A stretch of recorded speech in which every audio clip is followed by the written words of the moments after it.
저의 말투를 들어보시면은 혹시 어느 지역 사람인지 혹시 티가 많이 나시나요? 네. 제가 온 지 얼마 되지 않아서 성도님들과 말을 그렇게 많이 섞어 볼 기회가 많이 없어서 저에 대한 이런 정보나 이런 것들이 많이 좀 없는 상황이기는 하지만 저는 부산에서 올라왔습니다. 네. 제가 부산에 있었을 적에 한 가지 일이 있어서 말씀을 드리면서 설교를 시작하려고 합니다. 제가 군대를 갔다 온 20살 중반 때 아르바이트라는 것을 처음 해 보았습니다. 아르바이트를 하는데 일본인 사장님이 운영하시는 어 일식 카레 집에서 제가 아르바이트를 하게 되었는데요. 그때 인제 요리를 하는 것을 즐거워하던 상황에 그런 아르바이트를 접하는 게 저에게는 정말 좀 새로운 그런 문물을 경험하는, 뭔가 나의 또 다른 적성을 찾은 그런 느낌이 들었던 시간들이었습니다. 그렇게 아르바이트를 이제 몇 달씩 진행하면서 숙련도가 쌓이다 보니까 좀 자신감이 많이 올라오더라고요. 그래서 이제 사장님 혹은 이제 서빙해 주시는 다른 직원분들이 없어도 내가 많은 직원들이 와도 제가 맛집이었거든요, 부산에. 그래서 많은 사람들이 와도 '아 나 이 정도 되면 내가 다 나의 능력으로 충분히 그냥 다 해결할 수 있을 것 같다.' 그런 막 자신감이 좀 많이 차 있었던 시간이 좀 있었습니다. 근데 그러던 날이 어느 때였냐면은 크리스마스 이브 날이었습니다. 성탄절 전날에 제가 인제 근무를 하게 되었는데, 제가 메인 주방장 이제 주방에서 이제 요리장으로 있었었는데요. 전화가 가게로 이제 울려온 겁니다. 갑자기 강원도에서부터 서울 다양한 각 지역에서 성탄절 전날에 굳이 먹겠다고 예약 전화가 갑자기 들이닥친 겁니다. 저는 자신감에 차 있었는데 막 이렇게 50석 막 70 이런 개수를 예약하는 이런 거는 좀 적응이 되지 않았었습니다. 그런데도 한편에는 뭔가 오기가 올라서 그냥 '내가 할 수 있겠다.' 일전에 일본인 사장님께서 조금 좀 어눌한 한국말로 저에게 "도움이 필요하면 언제든지 얘기하면 도와주겠다."라고 말씀하셨었는데, 저는 약간 젊은 날의 패기였던 것 같습니다. 그렇게 많은 주문을 '내가 한번 해 보겠노라.' 했다가 저녁까지 다 해결을 하지 못하고 좀 가게에 좀 약간 좀 이런 민폐를 끼쳤던 그런 적이 있었습니다. 저는 그때 아무리 좀 버벅거리고 좀 걸릴지라도 내가 여태까지 해왔던 나의 이런 스킬들, 나의 기술들, 그리고 나의 어떠한 이런 좀 나만의 이런 좀 룰을 가지고 충분히 해낼 수 있을 거라는 그런 마음이 너무 앞선 나머지 갑자기 몰려온 큰 이런 일들과 계획들과 예측할 수 없는 상황에 대해서 저는 그것을 해결해낼 능력이 없었습니다. 이 이야기는 오늘 읽은 아하스 왕의 이야기와 연관이 있다라고 생각이 됩니다. 우리가 인생을 살아가다 보면은 눈앞에 위기라고 느껴지는 문제들을 많이 마주하게 됩니다. 우리가 또 여러분들이 살아가면서 숱하게 마주하는 인생의 위기 혹은 큰 인생의 삶의 문제들이 있다라면 무엇이라고 혹시 생각들 하시는지 궁금합니다. 아마도 가정의 문제가 클 거라고 생각합니다. 혹은 직장의 어려움, 그리고 경제적인 압박, 혹은 건강에 대한 두려움 등이 우리에게 막연하게 다가오는, 우리를 삶을 흔드는 문제들인 것 같습니다. 이런 순간에 마주칠 때 우리는 흔히들 빠른 해결책을 찾으려고 부단히 노력합니다. 마치 제가 감당할 수 없는 영역을 온전히 내가 책임질 수 있는 것처럼, 혹은 수단을 찾아서 어떻게든 해결하려고 했던 것처럼, 우리는 어떻게든 우리가 직면한 삶의 문제 앞에서 우리는 어쩌면 빠른 해결책을 찾으려고 나의 삶에서 가장 나의 손 닿는 곳에 있는 가장 간편한 것들로 어떻게든 해결하려는 습성이 우리들에게 많이 남아 있는 것 같습니다. 이럴 때 우리에게 중요한 것은 무엇을 선택하느냐의 문제인 것 같습니다. 우리가 어떠한 선택, 어떠한 상황과 어떠한 삶의 움직임을 선택하느냐에 따라서 우리의 그 선택은 곧 우리의 믿음을 보여주는 것이기 때문입니다. 이 이야기는 오늘 이사야서 본문에 등장하는 아하스 왕의 모습을 충분히 떠올리게 합니다. 남유다를 다스리던 이 아하스 왕도 커다란 위기를 오늘 본문을 통해 보면 만나게 됩니다. 어떤 상황이냐면 북이스라엘의 베가라는 왕과 아람을 지배하는 르신이라는 왕이 이끄는 연합군이 남유다를 침공하려고 지금 현재 예루살렘을 에워싸서 지금 포위하여 공격하고 있는 상황이기 때문입니다. 어쩌면 나라의 수도가 이렇게 포위되어지고 공격당하고 정말 위태로워 보이고 어떠한 해결책도 찾지 못할 것 같은 상황에 직면한 왕의 입장이라면 이 문제는 어떤 문제일까요? 바로 국가의 존폐가 달려있는 문제라고 느껴질 것입니다. 이런 아하스에게 이사야 선지자가 나타납니다. 하나님은 이사야 선지자를 아하스 왕에게 보내어 세상의 어떠한 수단과 어떠한 병거와 군대와 인간적인 힘과 능력을 의지할 것이 아니라 하나님을 온전히 신뢰하고 하나님만을 선택한 삶을 살기를 하나님은 이사야 선지자를 통해서 아하스 왕에게 요청하셨습니다. 하지만 아하스는 그런 하나님의 메시지와 하나님의 선지자인 이사야의 말을 듣지 않았습니다. 그는 결국 곧 나라가 망할 것 같다라는 큰 압박감과 두려움 속에 당장 내가 동맹을 맺어서 지금 당장 내가 손을 쓸 수 있는 그러한 도움을 요청할 수 있는 타 국가에 손을 내밀게 되었습니다. 그 나라는 바로 아수르라고 불리우는 강대국이었습니다. 이 당시에 아수르 왕국을 지배하고 있었던 디글랏 빌레셀 3세라는 왕은 이 아하스 왕의 원조 요청을 듣게 됩니다. 그리고 아수르는 이 남유다를 도와주기 위해 북이스라엘과 아람의 연합군을 상대하게 됩니다. 아하스는 하나님을 결국 선택하고 신뢰한 것이 아니라 세상적인 방법, 가장 보편적으로 눈에 보았을 때 나의 급한 불을 당장 꺼줄 수 있을 것 같은 가시적인 눈에 느껴지고 보여지는 존재를 의지했다라는 것입니다. 하나님께서는 아하스 왕에게 이사야 선지자를 통해 믿음을 요구하셨습니다. 어떤 믿음을 요구하셨냐면 그저 조용히 하고 두려워하지 말라라는 약속을 주셨습니다. 그러나 아하스는 약속을 붙들지 못하고 세상의 방법을 선택했습니다. 결국 이러한 결정은 남유다의 앞길을 더 어둡고 힘들게 만드는 그러한 상황을 가져왔습니다. 사랑하는 양문교회 성도 여러분, 우리의 삶에서도 비슷한 일이 일어나곤 합니다. 위기 앞에서 하나님의 말씀을 신뢰하기보다 세상의 방식 그리고 수단 그리고 우리의 힘과 우리의 지혜를 더 의지할 때가 있습니다. 그러나 하나님은 우리에게 그러한 상황을 마주할 때마다 믿음으로 굳게 서라고 우리에게 늘 말씀하고 계십니다. 이 세상에서 참된 승리는 우리의 힘으로써 얻어지는 것이 아니라 하나님을 의지할 때 얻어진다는 사실을 기억하시기를 바랍니다. 오늘 이사야 7장의 말씀을 살펴보면 현대를 살아가는 우리의 눈앞에서도 믿음으로 승리하는 방법이 무엇인지 우리가 말씀을 통해 오늘 배우기를 원합니다. 사랑하는 성도 여러분, 오늘 말씀을 통해서 하나님께서 주시는 참된 승리의 길을 발견하시기를 바랍니다. 우리 삶의 모든 위기 속에서도 흔들리지 않고 세상의 방법을 선택하지도 않으며 오직 하나님을 신뢰하며 우리와 늘 함께 계시는 임마누엘의 하나님을 붙드는 복된 시간이 되기를 간절히 소망합니다. 오늘 우리는 이 말씀을 통하여 세 가지의 교훈을 함께 살펴보려고 합니다. 첫 번째는 위기 속에서 느끼는 두려움은 인간적 해결책에 의존하도록 이끈다라는 것입니다. 오늘 본문 말씀 1절, 2절을 함께 잠시 보겠습니다.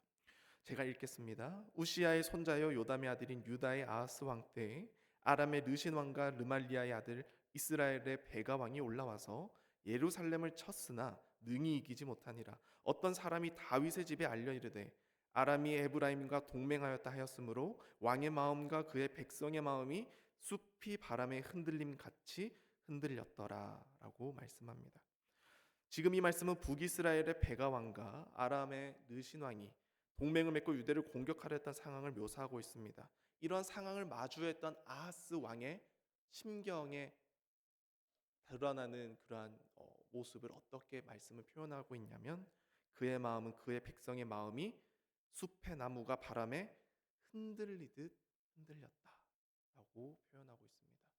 흔히들 두려움과 걱정과 공포는 전념성을 가지고 있다라고 얘기합니다. 특히 지도자의 위치에 있는 왕이 그의 마음이 하나님을 신뢰하지 않았기에 자신의 삶을 흔드는 큰 위기와 시험에 직면했을 때 그는 흔들릴 수밖에 없었습니다. 왜냐하면 하나님이 없었기 때문입니다. 왕이 흔들리자 백성들도 똑같이 풍전등화와 같이 갈피를 잡지 못하고 두려워하고 무서워했습니다. 이런 상황임에도 불구하고 아하스는 여전히 하나님의 해결책을 선택하지 못했습니다. 아하스와 유다 백성이 느낀 두려움은 오늘날 우리가 인생에서 직면하는 이 위기와도 유사하다고 생각합니다. 예상치 못한 실직, 경제적인 어려움, 인간 관계에서 오는 위기, 그리고 건강 문제 등 우리의 삶도 예고 없이 찾아오는 정말 우리가 예측할 수 없는 문제들이 너무나도 많이 있습니다. 그 문제 때문에 우리는 하나님의 믿음을 지고 살아가는 그리스도인임에도 불구하고 흔들릴 때가 많이 있습니다. 아하스 왕과 유다 백성이 느꼈던 두려움이 오늘날 우리가 느끼는 동일한 두려움이지만 우리가 이러한 두려움을 세상적인 방법으로 해소하려고 해서는 안 되겠습니다. 우리는 빠르고 즉각적인 해결책을 찾으려는 경향을 내려놓고 그저 조용히 하나님만을 신뢰하고 믿으며 우리의 믿음을 오히려 견고히 해가야 될 줄로 믿습니다. 위기 속에서 아하스 왕은 하나님을 의지 않았기 때문에 아수르 강대국이라는 그 나라를 의지하는 것을 선택했습니다. 열왕기하 16장 7절에서 9절 말씀입니다. 함께 말씀 읽도록 하겠습니다. 아하스가 아수르 왕 디글렛 빌레셀에게 사자를 보내 이르되 나는 왕의 신복이요 왕의 아들이라. 이제 아람 왕과 이스라엘 왕이 나를 치니 청하건대 올라와 그 손에서 나를 구원하소서 하고 아하스가 여호와의 성전과 왕궁 곳간에 있는 은금을 내어다가 아수르 왕에게 예물로 보냈더니 아수르 왕이 그 청을 듣고 곧 올라와서 다메섹을 쳐서 점령하여 그 백성을 사로잡아 기르로 옮기고 또 르신을 죽였더라. 아멘. 아하스 왕은 하나님의 언약이 담겨 있는 다윗의 집안인 왕국임에도 불구하고 하나님이 아닌 인간의 강대국을 의지하고 선택했습니다. 더 한 발자국 나아가 머리를 조아리고 나는 당신의 아들이고 종이다라고까지 복종하는 모습을 보였습니다. 그리고 예루살렘 성전과 왕궁 곳곳에 있는 은과 금과 귀중한 보물들을 다 강대국의 아수르에게 다 갖다 바쳤습니다. 아수르는 강력한 군사력을 보유한 제국이었습니다. 그래서 이 아하스의 요청에 결국 현실적으로 전략적인 이러한 판단을 우리는 아하스가 했다라고 생각할 수 있겠지만 종국에는 오히려 이 선택으로 인해서 먼 미래에서부터 점점 다가오는 인생의 어둠과 우리가 예측할 수 없는 더 큰 구렁텅이들이 다가오고 있음을 우리는 더 너머를 볼 수 있어야 되는 믿음이 필요합니다. 아하스의 선택은 신앙적인 관점에서 전혀 건강하지 못했습니다. 오히려 심각한 잘못을 저질렀습니다. 그는 하나님께 도움을 구하지 않았습니다. 하나님께서는 다윗의 언약의 약속을 주셨었습니다. 그러나 그는 이 하나님께서 주신 다윗의 언약의 약속을 망각한 채 세상의 권력에 의지했던 것입니다. 그 결과는 어떻습니까? 남유다는 일시적으로 결국 위기를 벗어나기는 합니다. 하지만 그로 인하여 아람이 멸망하게 되고 북이스라엘조차도 많은 국가 도시와 영토들이 아수르에게 침공당하여 약탈당하고 점령당하게 됩니다. 그 이후에는 결국 북쪽을 막아주던 방파제인 북이스라엘이 아수르에 의해 결국 멸망하게 됩니다. 남유다는 코앞에 자신들을 위협하는 주변의 국가들을 당장 쳐서 없애기 위해 아하스는 눈앞의 승리만을 위해서 하나님이 아닌 인간적인 방법으로 어떻게든 해결하려고 했지만 일시적으로 찾아오는 그 평안과 혹은 해결되었던 점들에 만족해버렸습니다. 하지만 현실은 그렇지 않았습니다. 북이스라엘 멸망함으로 인하여 주변 강대국들은 더욱더 팔레스틴 지역을 침공할 빌미를 마련하게 되었고, 남유다는 홀로 남아 홀로 국경을 지켜야 되는 그러한 상황들을 맞이했기 때문입니다. 이러한 인간적인 해결책은 일시적으로 효과를 보일 수 있을지는 모르지만 점점 세상의 올무를 우리가 걷어내지 못하고 하나님의 뜻이 아닌 세상의 순리에 빠져 그 올무가 끝없이 우리의 삶을 올가매게 되는 상황을 점점 우리는 마주하게 되는 것입니다. 그러나 하나님은 이사야 선지자를 통하여 아하스 왕에게 분명히 하나님만을 의지하도록 메시지를 주셨습니다.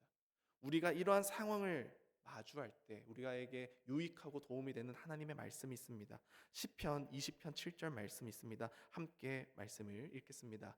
어떤 사람은 병거, 어떤 사람은 말을 의지하나 우리는 여호와 우리 하나님의 이름을 자랑하리로다. 아멘. 이렇게 말씀하고 있습니다. 하나님께서는 인간적 해결책이 아닌 누구를 신뢰하라고 말씀하고 있습니까? 자기 자신, 하나님만을 신뢰하고 의지하고 선택해라고 우리에게 말씀하고 계십니다. 이 경고는 오늘날 우리에게도 동일하게 적용됩니다. 우리의 위기는 단지 문제를 해결하기 위한 시험이 아니라 우리의 신앙의 중심을 드러내는 과정입니다. 우리가 하나님을 신뢰하기보다 세상의 방법에 의존할 때 우리의 믿음은 시험대에 오르게 됩니다. 그러나 하나님께서는 우리가 그분을 의지하며 나아갈 때 그런 시험대조차 허물어 주시고 영원한 승리, 참된 승리를 우리에게 허락하여 주신다고 말씀하고 계십니다. 사랑하는 성도 여러분, 여러분들의 삶에는 어떤 바람이 불고 있습니까? 그 바람 앞에서 여러분은 어떠한 선택을 하고 무엇을 의지하면서 살아오고 있으십니까? 예수님의 제자들이 생각납니다. 강풍을 만나 배가 흔들려 생명의 위협을 느꼈던 제자들이 자던 예수님을 급하게 깨웠던 이야기가 생각납니다. 제자들은 책망을 받았을지언정 누구를 의지하고 누구를 선택하고 누구를 신뢰했습니까? 예수님만을 선택하고 의지하고 신뢰했습니다. 그로 인해서 그 생명의 위협의 강풍의 바람이 어떻게 되었습니까? 잔잔해졌습니다. 우리의 삶에 불어오는 바람 앞에서 우리는 누구를 선택하고 무엇을 의지하고 있는지 우리는 늘 말씀 앞에서 하나님 안에서 우리는 늘 되돌아보아야 될 것입니다. 아하스 왕은 국가의 존폐의 상황임에도 하나님을 의지하지 않았습니다. 끝까지 하나님을 신뢰하지 않았습니다. 이러한 아하스 왕의 실패는 우리에게 귀중한 교훈이 됩니다. 그것은 나의 삶 속에 어떤 위기가 찾아올지라도 우리는 두려워하지 말라는 것입니다. 우리가 두려워하지 않을 수 있는 이유는 무엇입니까? 하나님께서 우리를 책임져 주시기 때문입니다. 하나님을 신뢰하는 믿음이 오늘 이 풍랑을 늘 마주하며 살아가는 이 시대에 우리에게 정말 필요한 말씀이란 사실을 기억하시기를 바랍니다. 오직 구원과 안전과 생명과 승리는 하나님의 손에만 붙들려 있음을 믿으시길 바랍니다. 그런 삶을 통해 우리가 숱하게 마주하는 인생의 위기 속에서도 하나님께 더욱 나아가는 그러한 신앙의 결단을 하는 우리 양문교회 성도님 되기를 간절히 소망합니다. 두려움이 하나님의 약속을 가리는 순간 우리는 무엇을 해야 될까요? 우리는 기도를 해야 됩니다. 우리는 말씀을 읽어야 됩니다. 우리는 예배를 드려야 됩니다. 그리고 모이기에 힘써야 되겠습니다.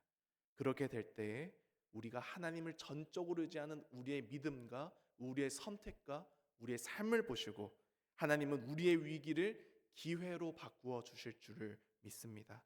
세상이 줄 수 없는 참된 평안과 승리를 하나님께서 우리에게 허락해 주실 줄을 믿습니다. 두 번째는 하나님의 약속은 믿음과 결단을 요구한다라는 사실입니다. 아하스의 왕에게 주어진 약속은 신뢰와 순종을 통해서만 붙들 수 있었다라는 사실을 우리는 기억해야 되겠습니다. 이사야 7장 3절 4절 말씀 함께 보겠습니다. 함께 읽겠습니다. 그때 여호와께서 이사야에게 이르시되 너와 내 아들 스알랴숲은 윗못 수도 끝 세탁자의 밭 큰 길에 나가서 아하스를 만나 그에게 이르기를 너는 삼가며 조용하라. 르신과 아람과 르말리아의 아들이 심히 노할지라도 이들은 연기나는 두 부직갱이 그루터기에 불가하니 두려워하지 말며 낙심하지 말라. 아멘. 하나님께서 나앗을 향해서 어떤 메시지를 전하고 계십니까? 조용히 하고 뭐 하지 말라? 두려워하지 말라라고 말씀합니다. 그리고 낙심도 하지 말라라고 우리에게 말씀하고 계십니다. 이는 단순한 위로가 아닙니다. 하나님은 우리에게 단순한 일시적인 위로와 평안을 주시는 분이 아니라는 말씀입니다. 하나님께서는 그의 두려움을 아시고 아하스에게 믿음의 결단을 요구하였지만 아하스는 선택하지 않았다는 사실을 우리는 늘 기억해야 되겠습니다. 이 유다를 침공했던 이 아람과 북이스라엘은 하나님이 뭐라고 말씀하시냐면은 불타는 두 부지경이 그루터기다라고 얘기하고 계십니다. 우리의 삶을 위협하는 많은 악한 세력들이 혹은 세상적인 시험과 문제들이 우리의 삶을 애워싸는 시간들을 우리가 많이 경험합니다. 그럴 때마다 우리가 흔들리지 아니할 것은 이 또한 지나가리라는 믿음과 이것들이 나를 해치는 것 같고 우리의 삶과 우리의 신앙과 우리의 믿음을 자꾸만 해체시키려고 나를 압박해오는 것처럼 느껴질지라도 우린 두려워하지 아니할 것은 결국 그것들은 결국 타담한 부직갱이요 곧 얼마 지나지 않아 다 하나님 손에 부서질 것들임을 우리가 믿어야 되겠습니다. 역대하 말씀 한번 보겠습니다. 28장 16절에서 21절 말씀입니다. 함께 읽겠습니다. 그때 아하스 왕이 아수르 왕에게 사람을 보내어 도와주기를 구하였으니 이는 에돔 사람들이 다시 와서 유다를 치고 그의 백성을 사로잡았음이며 블레셋 사람들도 유다의 평지와 남방 성읍들을 침노하여 베세메스와 아얄론과 그데롯과 소고 및 그 주변 마을들과 딥나 및 그 주변 마을들과 김소 및 그 주변 마을들을 점령하고 거기에 살았으니 이는 이스라엘 왕 아하스가 유다에서 망령되이 행하여 여호와께 크게 범죄하였으므로 여호와께서 유다를 낮추심이라. 아수르 왕 디글랏 빌레셀이 그에게 이르렀으나 돕지 아니하고 도리어 그를 공격하였더라. 아하스가 여호와의 전과 왕궁과 방백들의 집에서 재물을 가져다가 아수르 왕에게 주었으나 그에게 유익이 없었더라. 아멘. 아하스가 하나님의 약속을 받아들이지 못했습니다. 오히려 아수르 왕 디글랏 빌레셀에게 도움을 요청하며 모든 보물들과 왕궁과 성전에 있는 것들을 다 갖다 바쳤습니다. 하지만 말씀은 뭐라고 아하스에게 얘기하고 있습니까? 그에게 유익이 없었더라라고 얘기합니다. 하나님을 신뢰하지 않고 세상의 강대국을 의지하는 모든 역사의 결과는 다 동일합니다. 다 그때에 맞춰서 해결될 것 같은 문제들로 보여질지라도 궁극적으로 영원한 쉼과 안식과 평안과 안전을 보장해내지 못한다라는 사실입니다. 성도 여러분, 우리 삶에도 아하스 왕처럼 믿음의 결단을 요구하는 순간들이 찾아옵니다. 위기 속에서 우리는 하나님의 약속을 들을 수 있지만 그것을 붙들기 위해서는 신뢰와 순종이 필요합니다. 재정적인 위기에 처했을 때 하나님의 공급하심을 믿는 우리의 신뢰와 믿음이 필요합니다. 정직하게 우리의 삶에 엉켜있는 문제들이 있다면 정직하게 문제를 해결해 나가며 쉬운 길을 선택하는 것이 아니라 세상과 타협하는 것이 아니라 하나님만을 선택하고 의지하는 우리의 삶의 모습과 행동이 우리에게 보여져야 될 줄로 압니다. 인간관계의 갈등 속에서 우리가 인간 때문에 사람 때문에 시험 들리고 어려워할 때 이런 문제들도 결국 하나님께 맡겨드려야 한다는 사실입니다. 하나님의 약속은 반드시 이루어집니다. 그러나 그것을 삶에 적용하기 위해서는 우리가 믿음으로 그 약속을 붙드는 결단이 필요합니다. 우리의 삶 속에서 그 약속을 붙들며 승리의 길로 나아가기를 간절히 소망합니다. 마지막 세 번째입니다. 참된 승리는 하나님의 동행에서 온다라는 사실입니다. 임마누엘의 하나님은 모든 위기 속에서 형통과 승리를 이루시는 분입니다. 하나님은 아하스 왕의 두려움과 부족한 믿음을 아시고 놀라운 약속을 주셨었습니다. 10절에서 12절 말씀 함께 보겠습니다. 제가 읽겠습니다. 여호와께서 또 아하스에게 말씀하여 이르시되 너는 내 하나님 여호와께 한 징조를 구하되 깊은 데에서든지 높은 데에서든지 구하라 하시니 아하스가 이르되 나는 구하지 아니하겠나이다. 나는 여호와를 시험하지 아니하겠나이다 한지라. 아멘. 하나님은 이사야를 통하여서 자신에게 징조를 구할 것을 요구하였습니다. 어떻게 보면은 아하스 왕이 겸손한 거 아닌가라고 보여질 수도 있을 것 같습니다. 하나님을 시험하지 않겠다. 이 문장은 너무나도 당연하고 좋아 보이기 때문입니다. 그러나 지금 상황이 어떤 상황입니까? 곧 예루살렘이 함락될 수도 있고 곧 나라가 국가의 존폐가 사라질 수 있는 시점입니다. 하나님은 징조를 구해서라도 너가 흔들리지 않길 바라셨던 마음으로 아하스 왕에게 징조를 구해라. 너가 높은 데에서든지 낮은 데에서든지 뭐라도 구하여 그 징조를 통하여 너가 흔들리지 않았으면 좋겠다는 마음으로 요청하셨지만 아하스 왕은 하나님의 요청조차도 하나님을 의지하는 것조차도 부정하고 거절하였습니다. 우리는 이 아하스의 이야기를 통하여서 하나님이 우리에게 주는 약속이 하나 있음을 함께 살펴보기를 원합니다. 그것은 바로 임마누엘의 약속입니다. 14절 말씀입니다. 그러므로 주께서 친히 징조를 너에게 주실 것이라. 보라, 처녀가 잉태하여 아들을 낳을 것이요 그의 이름을 임마누엘이라 하리라. 아멘. 이 말씀은 단순히 아하스 시대에만 국한된 이야기가 아닙니다. 이는 하나님께서 자신의 백성과 영원히 함께 하실 것을 나타내는 구속사적 약속이며 이 약속은 궁극적으로 누구 때에 이 약속이 성취되어집니까? 예수 그리스도의 나심으로 성취되어지는 약속입니다. 우리는 이 약속이 신약에서 완성된 것을 진히 알고 있습니다. 마태복음 1장 23절 말씀입니다. 보라, 처녀가 잉태하여 아들이 낳을 것이요 그의 이름은 임마누엘이라 하리라 하셨으니 이를 번역한즉 하나님이 우리와 함께 계시다 함이라.